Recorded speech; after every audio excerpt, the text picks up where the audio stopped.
managed to come here. For that, let us pat ourselves, each of us. Yes? This is a great celebration of Data Privacy Day. Yes, having so many people on a Sunday, that too on virtual session as well. Thank you very much for being here. So just to introduce today's session, so you know why we all liked in our childhood rainbow? You know the reason why? Because there are so many colors in it. Yes? Very difficult to find. Yeah, I agree. Very difficult to find, one point. Second is, it has multiple colors. Anything with multiple colors or multiple diversities, very difficult to obtain. So you find diverse associations working here to make this happen for today's event. You know, one chapter which is actually purely cloud and cyber called CSA Bangalore chapter.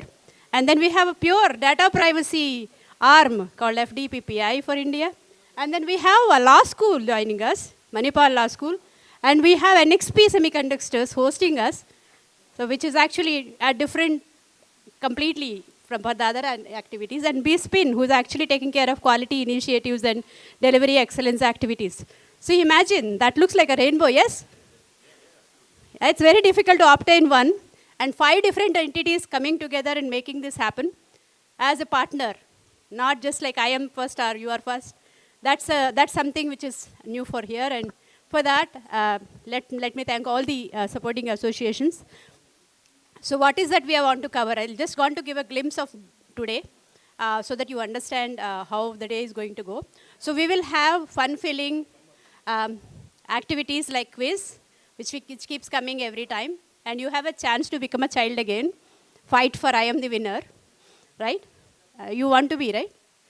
Are you a child once or are you a child today also? Today also, correct? You are a child today. Yes or no? Who is not a child? Everybody is a child, right? So let us win also. That's the quiz. And next whole day you have keynote sessions, panel discussions, and fireside chats, where you get a chance to ask questions, interact, and learn from them. Just don't completely listen, but you keep some time for your Q&A. We are okay to extend. Most time is given or spared for people who actually invested time to come here. Yes? So more than the speakers, I actually appreciate you guys asking questions, sharing opinions. So be open to that and keep working on that. And then one more interesting thing which we can do here is like try to make it as interactive as possible, as much networking you can do. And yeah, that's what we can do best. With that said, and let me just give it back to the next speakers to continue the day. So Data Privacy Day is today, actually January 28th, right? And we are here celebrating that. Otherwise, you know, we will not be on a Sunday coming here, right? And one more element I want to tell before I leave. So last year, CSA Bangalore chapter started our monthly events from this location, NXP. The NXP hosted us. It's 1 year since we have come. We are doing this monthly meetups. So we are glad to be back, and thanks NXP for hosting us again. I know I am calling about one entity called CSA, but that's one thing we fondly call NXP for. Thank you, NXP, and back to you, sir, for the next. Inaugural session by Mr. Praveen Kumar Mutupalli. And the topic is dealing with triad of data privacy, technology, and compliance. Very good morning, everyone. What a day to start with, as she said. One is different kind of organizations coming together on the D-Day called Privacy Day. Extremely happy to meet each one of you here. And from FDPPI, on behalf of Mr. Navi, I take the privilege in really appreciating the efforts of on behalf of FDPPI and Mr. Navi, we would like to really appreciate the efforts put by each and everyone for this making this D-Day as a very successful. We saw a kind of great discussions yesterday what we had. On this note, with this, Mr. Navi is going to hand over his latest book called DGPSI, which we little bit talked about it yesterday. We are going to have a great session in the afternoon. We will talk about it more. But we wanted to launch this book, and he wanted to, as a token of appreciation, to give his signature book, right? And with his signature, To start with, I would request Professor R. Venkat of MLS to come and receive the book from Mr. Navi. Please come. Give a big hand to them. It's a great on MLS to participate with us, spearheading this privacy movement. A great moment for all of us. I also would request Satya. Madam from CLF. Yes. Thank you very much, madam.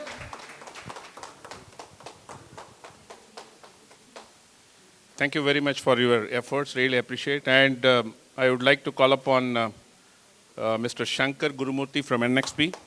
So nice of you to really help us.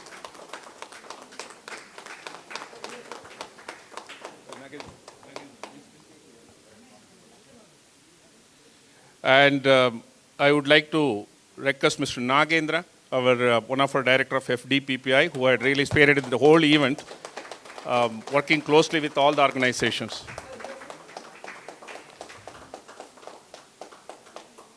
Thank you very much, folks. Thank you very much, all of you.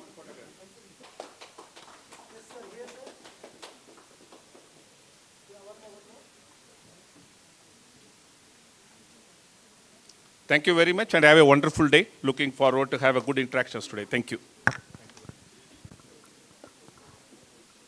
Thank you, Navi sir, for the wonderful book that he has written. We have not read it.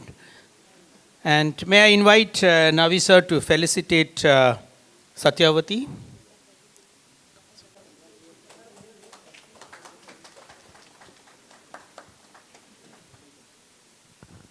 Thank you, sir.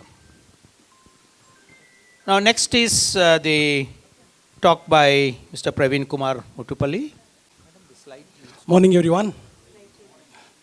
Are you all excited today? For what are we excited? Sunday or Privacy Day? Privacy Day. Okay. Yeah.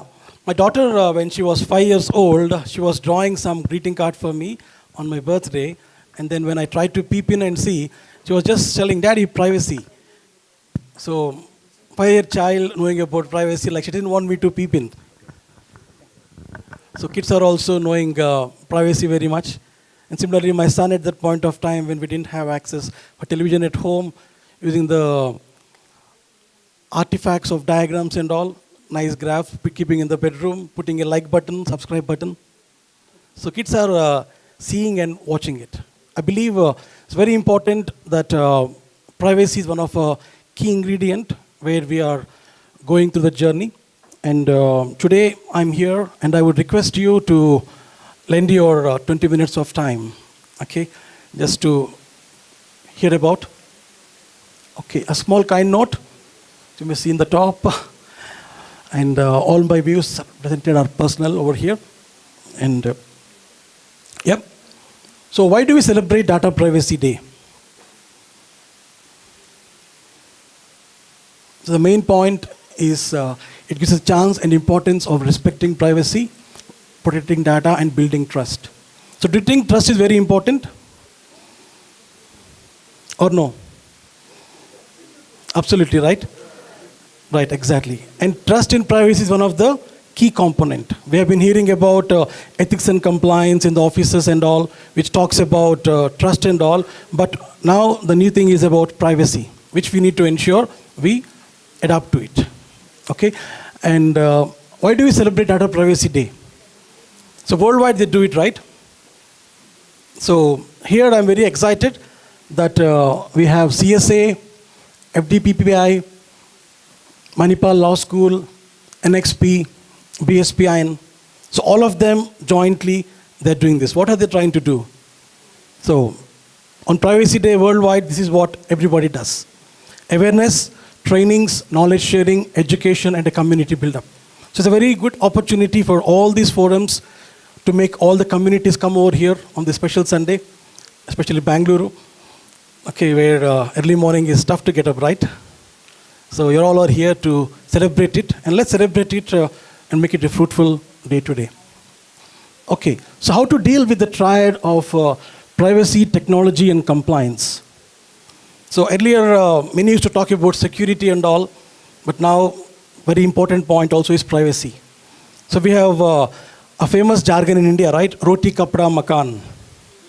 Now we also got roti kapda, privacy and makan. Is that right? So privacy is one of the integral part of it. So I would not try to make you bombarding. Just would like to take an analogy of a car. So, because car, all of us connect, right? All of us. Good example. How many of you don't drive? Can raise up your hand. I see all of us are driving. Okay. So when we see the car, the way it works, so we have the combination of gear, clutch, and the clutch pedal. We got the engine, which is the main component, right? So engine is there, but we don't have other components. Can it go on? It cannot, right? So when we talk about two-wheel drive, that is one factor. When we have the four-wheel drive, we got the mating of the engine with the gearbox. Is it required? Okay, very much. And now we got all-wheel drive all the time. So it's all up to the technology getting enhanced into the cars and embedding into. So I'm trying to correlate this analogy with data privacy. So how a car works, as you could see here, these are the main components. If these are there, things will move. Agree with? We also see on the highway, right, some trucks going on with the chassis and a single driver. So we know what they make. They can make a Volvo bus, they can make a truck, whatever they want to. Okay, it's all the main ingredients. So here, how do we manage the triad of data privacy, technology, and compliance? So when we see, the main thing is data. So all of us have the very key thing, which is data where we try to work upon, and everybody has got their own view. IT team has got their own view on data, legal their own view, security their own view, and now getting into privacy is a new big baby into the corporates. So there are corporates which have taken care of privacy, but it is a big thing. Why? Because there's a confusion at times. People think privacy can be blended with IT, privacy can be blended with security. We already are taking care of it. Isn't it right? So just like that, we need to ensure we make a chassis or a framework within the company. How do we operate? Okay, so we got the famous things. If you're car enthusiasts, we know cars are made in their own form, right? Mahindra Thar has got its own form factor. Okay, Volkswagen got its own factor. Renault got their own form factor. They call as K9K engine, or Tata with their own thing. So this is what sells the company with their new product. So likewise, my intention of putting this car analogy is that within the company, if we define how these components of data privacy, technology, and compliance, these all are blended, is what you need to make a framework upon. Do you agree with me? If you don't agree, raise up your hands. Okay. So this is where we need to ensure we take up the journey of privacy onto.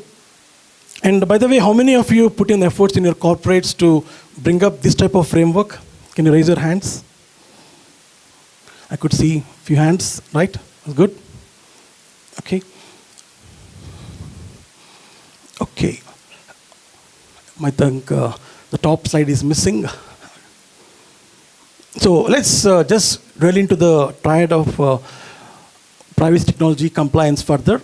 So I just put this small thing just to refresh our minds. The traditional data protection approach in the 1980s till 2000s, always we had the mechanism of backup restore, having a RAID, replication, archiving, data retention. These are all about data. Does it ring your bells? This is what companies invested, and they always wanted to see data is being taken care of. Okay, so the IT departments have done this with their good storage concepts. Okay, now again, after 2000s, we have a new era wherein about we have the data security concept. Some people even think cyber security team means data security team. Right? I always tell one more analogy about my daughter. When I don't go to office, when she was small, she used to ask, Daddy, if you don't go, who will take care of the main gate security? So for her, I work in cybersecurity, but she thinks I take care of the security of the building. No wrong in that, but that's how she thinks about. The companies also, many people come thinking, sir, I want my data to be protected. That's where people have come. That's wherein we had the analogy of technology with encryption and breach access, data loss prevention, which is very much there. DLP is the most famous thing, right? Okay, so that's, we know the myths of DLP and pitfalls of DLP, how it all went on to technical implementations. This is only a where I would like to say that where data has been only secured within the perimeter. But there was no privacy angle with these products. So do you think privacy is required to be blended? Very much there. Okay, so data privacy now, we have the new things coming up along with compliance, legislations, policies, best practice, and the global variations, data governance, third-party contacts. So all these are blended to make the privacy and compliance onto it. Okay, I would like to make it simple onto this. So these are the main things wherein I think when we go to a good five-star hotel, we got a good menu, right? In-room dining menu is there. We got the coffee shop menu there. Buffet menu is there. So likewise, companies, we need to ensure that we make handy the menus for each and every audience at the company. So all fear about the C-suite, will they follow or not? So make a C-suite friendly, comfortable menu. That is a policy and procedure where they can be able to understand about privacy. Okay, so that's the reason I just have taken the example of the car analogy. Why? Because everybody has got their own view on it, and I think it's tough to deal with the subject of the triad where we are trying to deal up with. And important thing about malicious insiders. Okay, so many have got it. I think we have been seeing in the news also about malicious insiders which are coming on to. At times you could also see me on Navi sir's blog also, it details very much on incidents happening in India. Okay, so I would like to also mention that in privacy, we also need to do behavior analysis. So if we don't do the behavior analysis, we would not know who is breaching what. Okay, why? Because most of the time we are thinking there is a SOC team is there is a storage concept is there, data logging is there, everything is there. But the point is that the behaviors of the employees can also actually on the news anytime talking about breaches done from insiders. And that is a big thing. Okay, so, yeah. And other important point I would like to mention that we have a lot of things. India is now a small baby with data privacy. Okay, so we had aborted one baby before with the new past bill and got the new bill also now. So now we are going with this. Okay, and you also know that we got a lot of regulations worldwide. So different are there, like GDPR is there, California law is there, all these things. So I would like to mention also we need to ensure that how we do the geographically variations in terms of privacy. Everything has got certain times some conflicts. But the common thing is that in most geographies, privacy is a legal concept and not a technology. Agree with that? Okay. So this is what I would like to mention. Okay.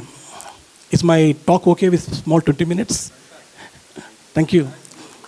If not, I will talk again. Thank you. Any questions you have?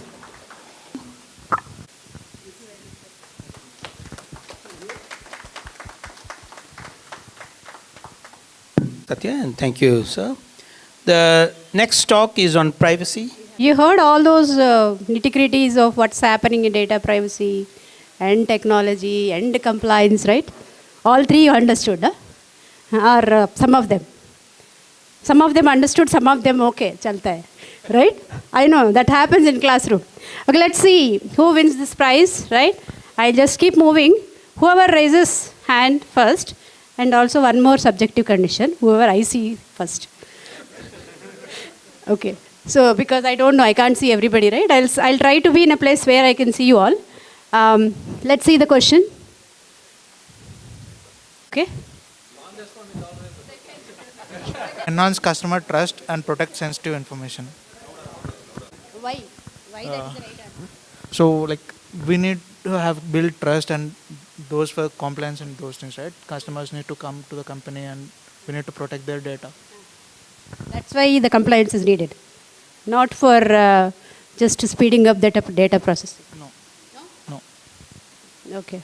Does it help actually reducing technology cost? Yeah, like kind of sometimes.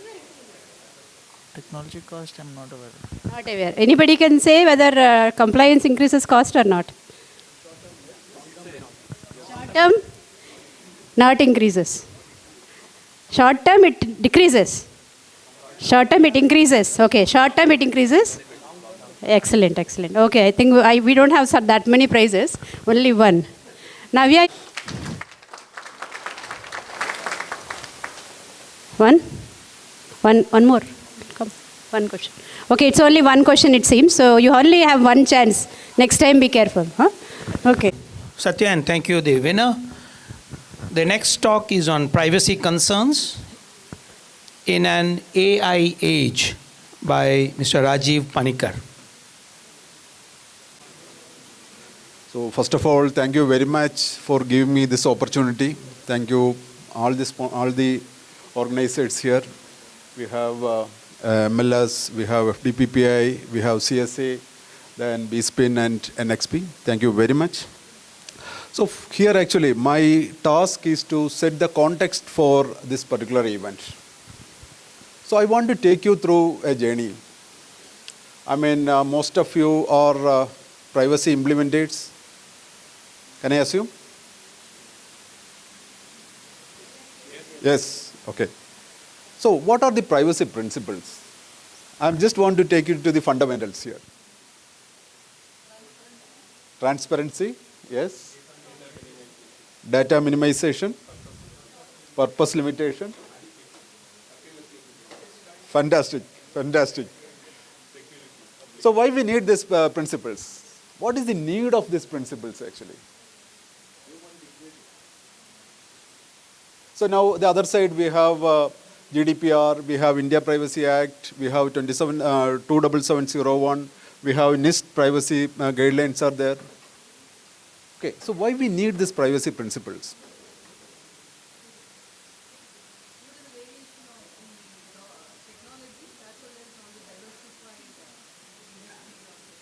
See, if you see all these laws and standards or frameworks, we can see these are all built based on these privacy principles.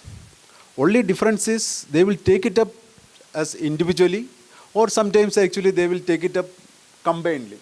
But the fundamental things for every standard or every law are these privacy principles.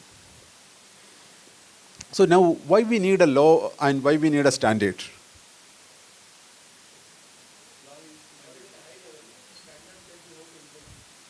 Okay.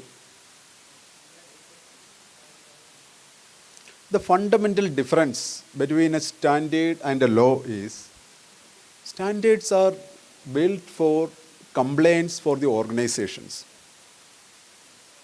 Okay. And privacy laws are looking from an individual angle.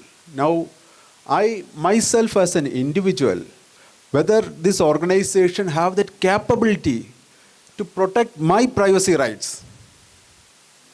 Okay. So there, whatever the standard you have, it doesn't material. It doesn't matter to any organization actually. Whatever the standard, you have 27701 or we have 27001 or NIST or anything. But at the end of the day, by implementing all these things, are you able to respect the privacy rights of an individual? That is the most important thing. So as an individual, if I have a doubt, okay, if this particular organization is not meeting the requirements or not respecting my privacy rights, then I have every right to go to a court and challenge it.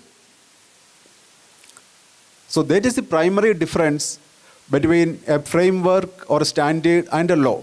That's why we always discuss, yesterday also we discussed a lot actually. Compliance to a standard is not equivalent to compliance to a privacy law. Okay, now coming to this privacy principles and framework. Hope now everybody are familiar with what are these things. And these are the framework. So what are the elements of a framework? So for every framework, we have actors or the roles involved. Can you give me one or two actors' name quickly? Because controllers, processors, whatever it is. Okay. Then we have the interactions between actors. Then most important thing is the identification of the PII or the personal information. Because otherwise we will not be able to protect anything actually. Then based on the PII, then we need to identify what are the safeguarding principles or safeguarding controls we need to have it. And then based on that we need to establish the policies and then the controls. So these are the framework. Now the question is what is my topic? My topic is privacy in AI. So you must be wondering actually why I am going through all these things, these fundamental things here. Because I just want to establish some difference between these concepts when it comes to artificial intelligence. Now tell me, where all we use AI? Exactly, everywhere. And what it needs, AI?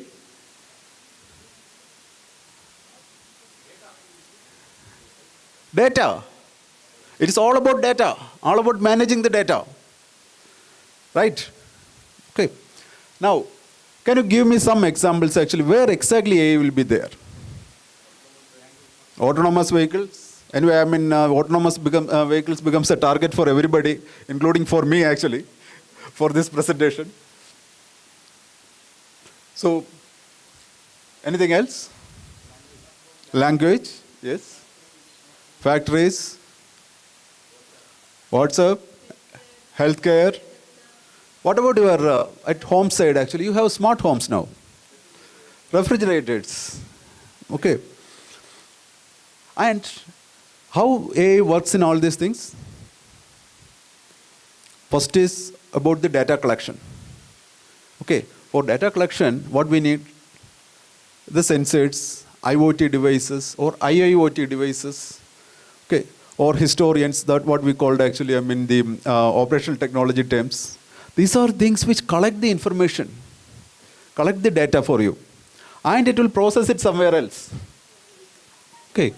Now, how a refrigerator can be, a smart refrigerator can be a challenge for your privacy.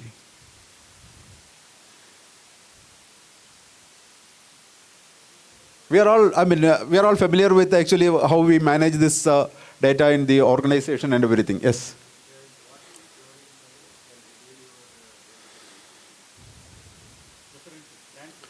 Preferences. Okay. I will give a small example actually. All the smart refrigerators now with biometric. So I am not talking about the protection of this biometric data. Okay. I am talking about the utilization of this data in the right way. So now when you have biometric, assume that your home you have 4 people.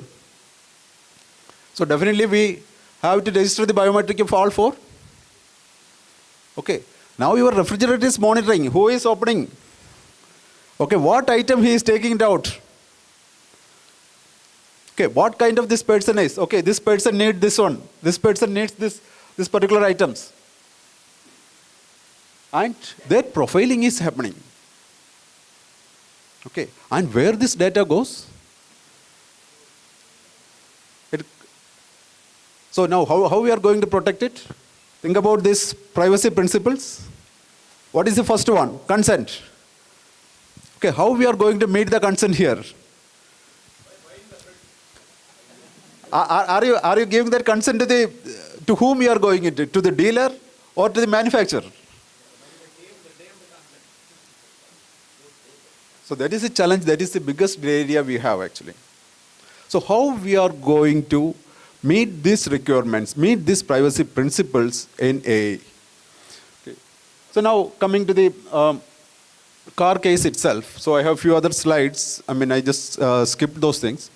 So when it comes to a car, I'm not talking about an automated car. I'm talking about a connected car. Now we all have a connected car. Agree? Okay. Now, do you know actually how much data a collected car generates? Guess? Wild guess? A connected car, how much data it can collect? See, the latest study says that it collects around 25 gigabytes of data per hour. Per hour. And so definitely it don't have that capability to keep all these things. Okay. So what is happening actually? It collected through around 200, 250 sensors within the car. And this data is being transmitted to different people, different stakeholders. Okay. To the OEM or the manufacturer, the infotainment guy. So if you see, you can search in the net, search for connected car ecosystem. You will be surprised, for every car, there are around 300 plus partners involved in that one. Okay. So now we don't know where exactly this information is going, where this data is going. And right now we don't have any mechanism to give a consent. Again, the question is, to whom I have to sign the consent here? Is it with the dealer?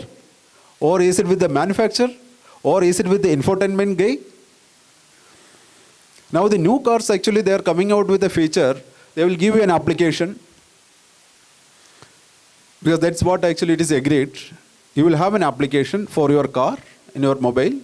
They are like you install your applications in your mobile phone.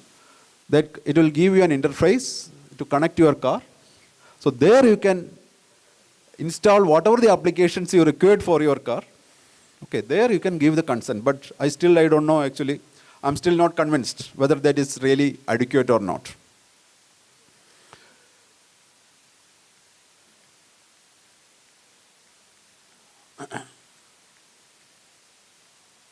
Sorry. Can you go back?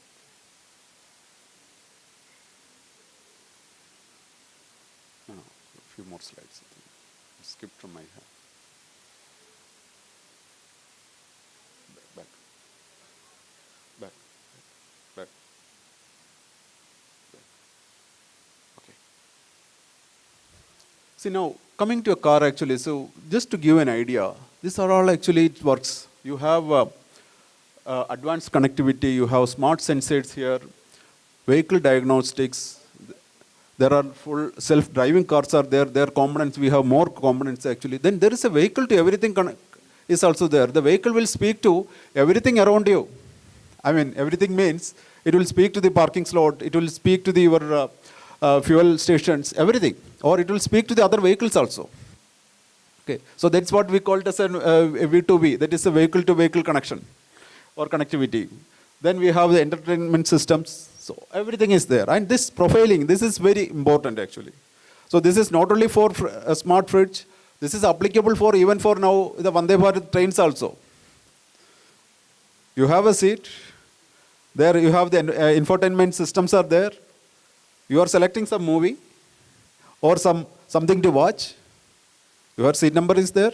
All the details are there with the railways. And your preferences are there, what you would like to watch. And it is easy. I mean, that profiling is done. And we don't know actually where exactly this data is going. And we don't have any consent when we take a train ticket.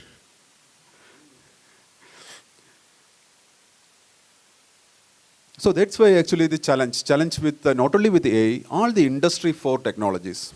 That is very critical actually. I mean, artificial intelligence, starting with AI, we have digital twins, or it's all connected to digital twins and other things actually. We have virtual reality, we have embedded reality, we have mixed reality. So all these things are there.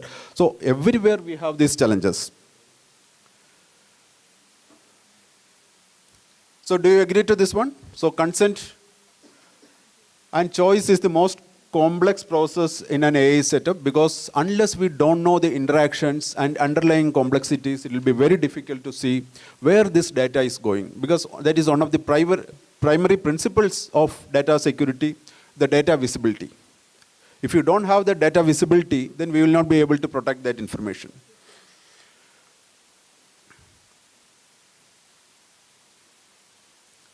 And this is also very important, openness, transparency and notice. That's what we discussed. So now all the AI systems are opaque and it's very difficult to understand. And that's what typically happens when you have a latest application. Okay, how many days you will take to understand that one? Now, how many of you know actually how the Google map works? How it collects that data and how it puts that traffic analysis there? Do we have any idea how it works? No? Oh, sorry. Based on the location. So all this information it's going actually. So I need to rely on large amount of data. Then potential for bias. Bias is important. What is bias? It is about what data we are feeding into the AI. Okay, how we train that AI system. So based on that, the system can behave either in the right way or wrong way. What may be right for me may not be right for you. So that's how I train my AI system with the data I have, so that it will act based on my rights and my wrongs. Okay. And then what is the right balance between privacy and transparency? That is also very important. And now, what is the need of the hour? So we can easily protect our systems, the organizations, our processes. Okay, but what about the products? We are all talking about the products. And that is the fundamental thing we need to do it. For any product, okay, we need to, catch them young. Means, when we design itself, we need to attribute what characteristics it should have when it becomes a product. So that's why actually privacy by design, we talks about the privacy by design. That's why privacy by design becomes a very critical principle in the coming days. Because now everything is product. Okay. Forget about the process. Process we can manage it.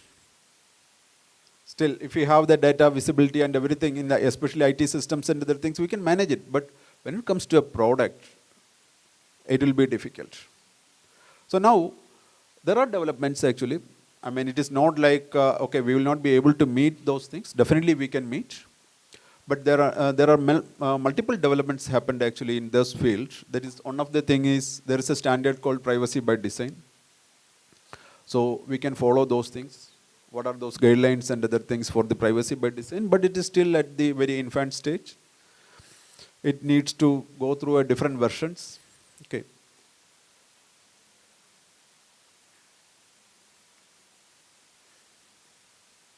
And where exactly these products are there, and what are those areas or what industries are more prone to privacy risk now? Whatever the products coming in healthcare, maybe Ramesh will talk about actually some of the healthcare products.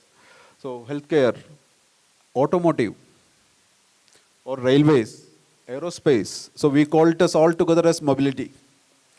So mobility is very critical. And that's where actually we have very good security controls, but we don't have the privacy controls. And BFSI, you all know actually, why privacy is critical and why we are not able to manage it, because day to day, every day we can see minimum 100 or 200 cases of cyber frauds are happening. This is all, collecting your personal information, they are doing it. Okay. And then the hospitality, the travel agencies, hotels and other things, everywhere actually we are sharing our information. But hospitality area is one area where we have less products, more systems. More systems mean more software systems, but not many other products. So now, we need to see what we need to do it. So most important thing is on the responsible AI. Okay. So before responsible AI, for every responsible AI, so first we should know what is the life cycle of an AI system or any product. What are the different steps it involved? So for starting with integrating the design and operation of privacy controls to the product development and management cycle, I'm talking about very high level, okay. Then design privacy controls based on the privacy risk assessment. Then test, validate, implement and monitor controls throughout the PA's life cycle. Then set your control acceptance, the thresholds, criteria, and then what controls we need to undertake it. And then we need to think about product transition. Product transition means when you change, when you come out with a new version of a product, okay, what we need to do, or during the even the decommissioning of that product, and then design, implement and operate those controls. What are those controls required? And design and operate privacy controls in those areas which support that product. And the responsible AI. What is responsible AI? Can we call any AI systems as responsible? We have to make it responsible. Okay, AI system cannot be responsible. It is our responsibility to make that AI system responsible. Yes, exactly.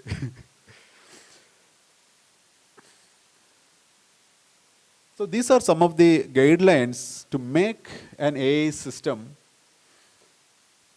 responsible. So start with there should not be any discrimination, no biasing. So we need to design the AI system such a way that there should not be any harmful discrimination. That is very important. Okay. And then we need to have a governance mechanism for AI. That is also for responsible AI governance. It is not just a governance how AI system works and other things, but we need to think about actually how the system is going to work responsibly in my work area or my industry or for my business, based on my business ethics, based on my regulations. So that is very critical. So we need to have that AI governance. And then wherever is possible, we need to give the disclosures. But still, I don't know actually how we are going to make the disclosures, especially in an automotive industry, where hundreds of partners are there. And then protect this personal data while at rest and in transit, because that is very critical. The data is not residing on place in, especially when it comes to products or AI. It is being processed, it is being transmitted. So data is moving from one place to another place. And then all these tools should be designed and operated with informed human sight and engagement. That is important. So all the systems, okay, whatever the system we have, at the end of the day, for AI systems are designed to give you suggestions, solutions. It is not to give you or not to take any decisions. The decision is with you.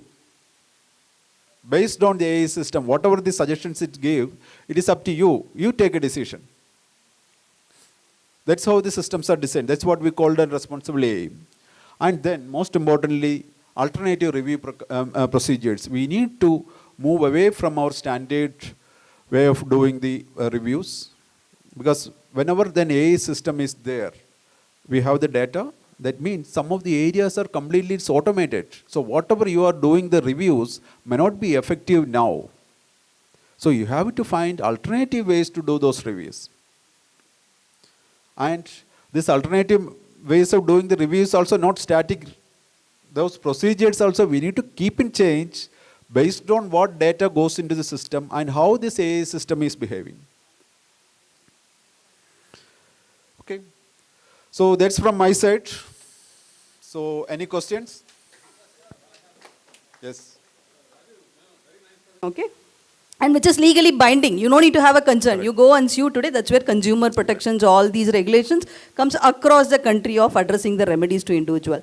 When it comes to distributor, the moment you create an invoice, that's a legally binding contract. So contract is nothing but we all think there is some standard terms. It doesn't matter. The moment you pay, it creates a binding contract, and which is again equally a strong position than the consent. I think that's my 2 cents of thought. Yes. Thank you. OEM is also equally accountable along with the supplier.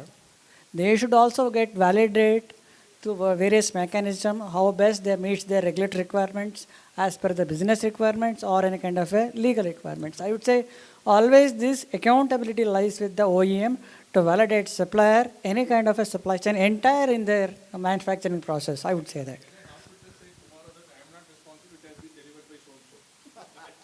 Yes. Anyway, I mean, due to time limitations, actually, yeah. Why it's probably done in healthcare is that it is directly harming the individual end consumer. So here in the other industry, it is not adopted because it's like maybe it didn't come out directly harming the individual, right? I tell you very honestly, even for a private logic today, they put so much effort, right, in terms of making sure that whether it is a HIPAA regulation or a privacy regulation, because it is a patient, full stop. Something I do go wrong, over. And then what is the... So I think going forward, I think we are all the same page. So anyway, I think I am successful in achieving my objective to create this discussion. So for creating this. Yeah, one last. So thank you very much. Thank you. In HIPAA requirement, before the Omnibus Rule of 2013, right after that, business associates also equally accountable along with covered entity. That is what the expectation is. Yes, sir. Is it that today, because they might not be published and accepted standards as to how to write secure code for artificial intelligence, right? So maybe that's what the EU AI Act is doing. Once those standards are there, I think at least to what extent who is responsible in the supply chain might be at least settled to some extent. Today it might be in individual dispute, you have to go to court of law, and whatever the court decides, that might become the benchmark, right? But I think that is here is where the standards come in. So there are some standards coming up actually. So there are standards coming up now for like 42,000 or even DNV's came out with an assurance standard. Yeah. Exactly.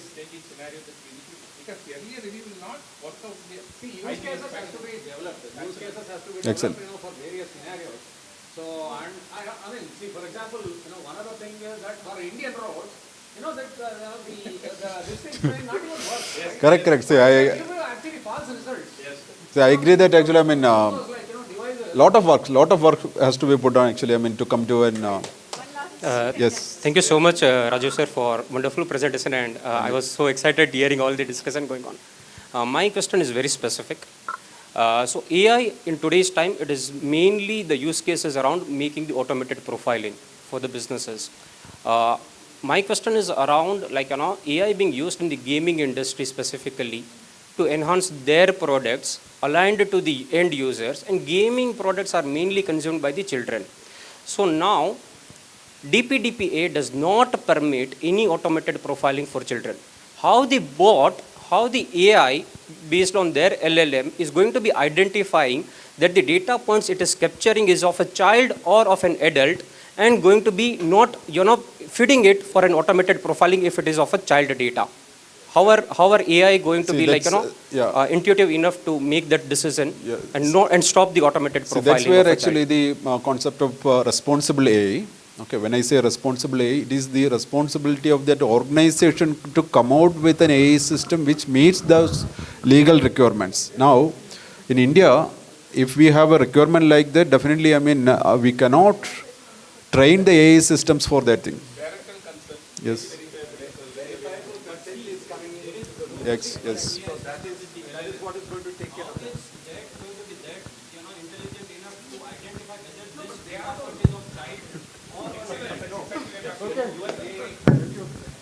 Excellent interaction. I think this is the right time to go for a break, right? Okay. Abhi, I think we need to do the quiz. I think questions are good, huh? Suggestion. Quiz also has to be one lettered answer or one this thing answer. No multiple choice. No multiple choice. They are long answers. We have been trained now how to pick up the answer. AI for the quiz. How to this thing answer that will come out. Yeah, and also thanks for starting this discussion, Mr. Rajiv. In the afternoon, as you know, NXP, we are into self-driving cars. We do develop infotainment software, and our DPO, the Data Privacy Officer, our objective is also to explain you from GDPR perspective, not from DPDPA, from GDPR perspective, how NXP as a manufacturer of chips which are going into self-driving cars, radar chips, yeah, we will try to explain. Thanks for the discussion. Thank you. Yes. First, we'll have the cues. Okay.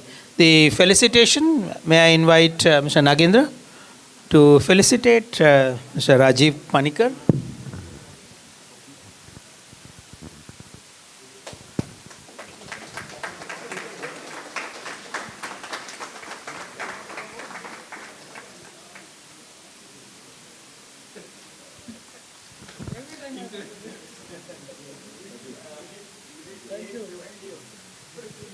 Thank you very much. Time for cues before we break for tea. Questions, I think there will be a lot of people. Maybe you will ask questions for quiz, huh? Next time. We'll do that. Ready? Or geared up? Energized? Question, please. Already raised their hand. Okay. See.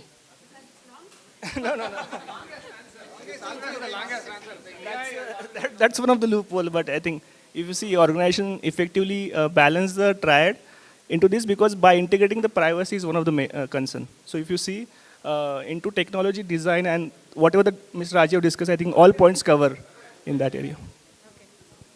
By design. Privacy by design is the keyword, it seems. Your name, sir? Ashish wins the prize. Let's clap. Navya. Based on the interactive levels, it happens whole day. We might increase more questions. As of now, one. We got one more. Okay, hold on. So one more question, please. Can you send? Can you give one more question on this? On this? I saw the hand already. He raised it before the question come. Answer is B. Bias. Or no? Okay. That's one of. No, that's one of the concerns that drives. That's one of the key concerns in the area of privacy in terms of AI is deployed, right? So that's what I learned from Rajiv sir's presentation. So why not the concern is inadequate data storage? I don't think so. We are not talking about the storage of the data here, right? We are worried about the privacy of the data being stored. So that's when that's not the right answer. I am still not getting the keyword. Why? Why that is the right answer? You will get the. Don't worry. I'll come back. I think when we talk about AI, we are talking about data set and how we train it. So the type of data that you use to train it, that is where if you don't select it consciously, you can have a bias in your system. That is why bias and discrimination is the keyword here. Exactly. It is wrong statement. See, it's not Amazon. Okay, there is a recruitment issue. Maybe I'll go that way. I'm not discriminating Amazon or somebody, but the point what we are saying is, you know the story, ma'am? You want to speak about that? Yeah. The Amazon has, that's something, okay, let's say that some organization has developed the recruitment applications, okay? It's an AI enabled. I think today everyone does that application development, primarily with the app of data scraping and profiling. What we were all discussing about profiling, it does the profiling. Today, every job post, I think it's thousands and thousands of applications are hitting the accounts. So how do they do? The basic first level and second level profilings are categorized by the system default. So no one has validated how it is doing, or probably the early nascent stage of an application they would have done. At the later point, they realized it is some features, okay? It's based on the job skill. Even the organization tried to pick up female employees. It is picking up from always a male candidate or whoever. The choice has been decided by the AI, which is not very transparent and not explaining why it is picking up. Okay, why it has chosen Deepa's profile, not Srinjai's profile.